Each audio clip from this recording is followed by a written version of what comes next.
सुप्रभात बच्चों, मैं आपकी हिंदी की अध्यापिका श्रीमती संगीता।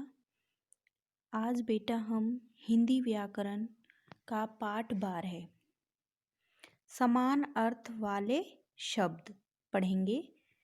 समान अर्थ वाले शब्द वो होते हैं बेटा जिनका एक जैसा अर्थ होता है।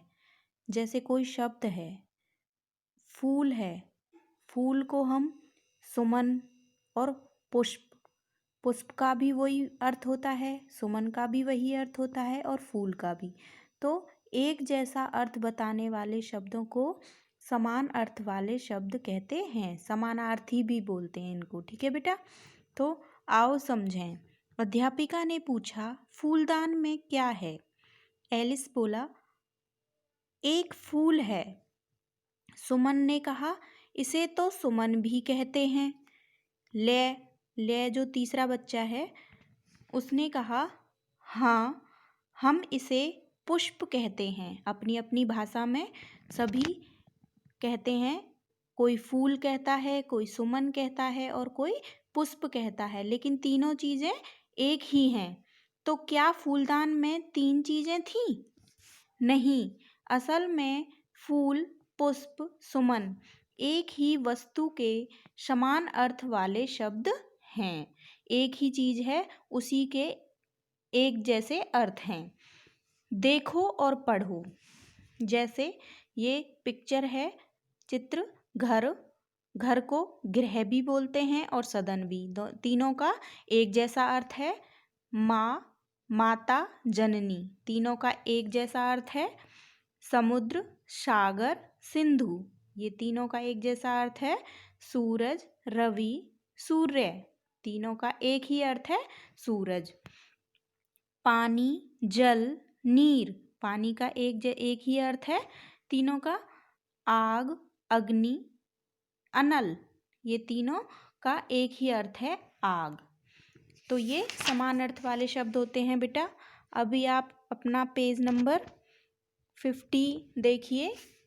आँख, नयन, नेत्र, तीनों का एक जैसा अर्थ है, तो इन्हें क्या बोलेंगे? समानार्थी शब्द, समान अर्थ वाले शब्द। पृथ्वी, धरा, धरती, तीनों का एक ही अर्थ है।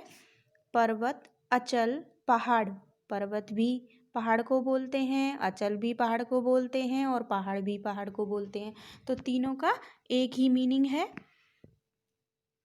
चांद, चंद्रमा, शशि, तीनों का एक ही अर्थ है। बादल, मेघ, जलद, इसमें भी तीनों का एक ही अर्थ है।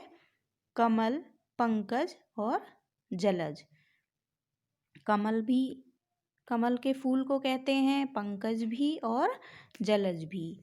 एक समान या मिलते जुलते अर्थ वाले शब्दों को समान अर्थ वाले शब्द कहते हैं। आओ जांचें। अब इसका बुक वर्क है बेटा, ध्यान से देखो। जो समान अर्थ वाला शब्द नहीं है उस पर आपको गोला लगाना है। जो समान अर्थ वाला शब्द नहीं है, जिसका एक जैसा अर्थ नहीं है, जैसे फूल, सुमन, कली और कुसुम। फूल का नाम हो गया, सुमन भी और कुसुम भी, लेकिन कली अलग शब्द है बेटा। कली, इसकी जो फूल खिलने से पहले जो कली होती है उसको कली बोलते हैं, तो ये अलग है, इस पर सर्कल लगा दिया। नयन, नेत्र, आँख, भौं अलग हैं। पर्वत, पहाड़, घाटी, नग भी बेटा पहाड़ को बोलते हैं, तो घाटी है जो शब्द वो अलग है, अलग अर्थ वाला जो शब्द है उस पर आपको गोला लगाना है। माँ, मौसी, जननी, माता, इन चारों में मौसी अलग है बेटा। माँ और जननी और माता का एक जैसा अर्थ है। पत्र, पोथी, पुस्तक, किताब, पोथी, पुस्तक और किताब तीनों का एक जैसा अर्थ है। पत्र इसमें से अलग है, इसलिए यहाँ पर हमने लगा दिया गोला। अगला जो है पेज नंबर 51 बेटा, पॉइंट नंबर 2 है, रंगीन शब्दों के समान अर्थ वाले शब्द चुनकर लिखो। रंगीन शब्द कौन सा है? दिन का समान अर्थ वाला शब्द वार हो गया और दिवस हो गया। अगली लाइन में रंगीन शब्द क्या है? फूल का समान अर्थ वाला सुमन, कुसुम। अगला है रंगीन शब्द हवा। हवा का समान अर्थ वाला शब्द क्या बनेगा? वायु, पवन। अगला है पानी। पानी का समान अर्थ वाला शब्द नीर, जल। आगे है बेटा आओ खेलें। खेल खेल में आपको ये एक्टिविटी करनी है। चित्रों में रंग भरो और उनके समान अर्थ वाले दो दो शब्द लिखो। तो ये चित्र किसका है बेटा? बादल का। तो बादल और मेघ दो शब्द हो गए। आपको बादल की पिक्चर कर देनी है। इसमें थोड़ा हल्का लाइट ब्लैक कलर करना है, काला रंग। अगला है पुस्तक, किताब। ये पुस्तक है, दोनों का समान अर्थ वाला शब्द हमने लिख दिया। आप इसमें कलर कर सकते हो। घर, गृह। घर को गृह भी बोलते हैं, तो हमने दोनों शब्द लिख दिए एक जैसे अर्थ वाले। पेड़, वृक्ष। आप पेड़ में कलर कर लो। और ये जो एक जैसे अर्थ वाले हमने दो शब्द लिख दिए हैं। सूरज, सूर्य। धरती, धरा। इस तरह से बेटा आपका ये पाठ कंप्लीट हो गया है बेटा। समान अर्थ वाले शब्द इसमें दिए हैं।